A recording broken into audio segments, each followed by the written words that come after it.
Hello everyone, today we will talk about how to fix or how to solve the problem of going out on PowerPoint. To know how to fix or how to solve the problem of going out on PowerPoint app, you click on settings. In the first page you can click on apps and you will enter to PowerPoint.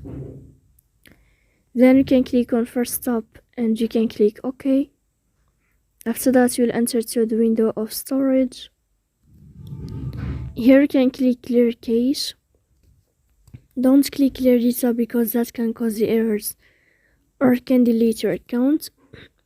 In the end you can turn off your phone and you can turn on your phone again to fix that problem. So please don't forget to support us by like and subscribe.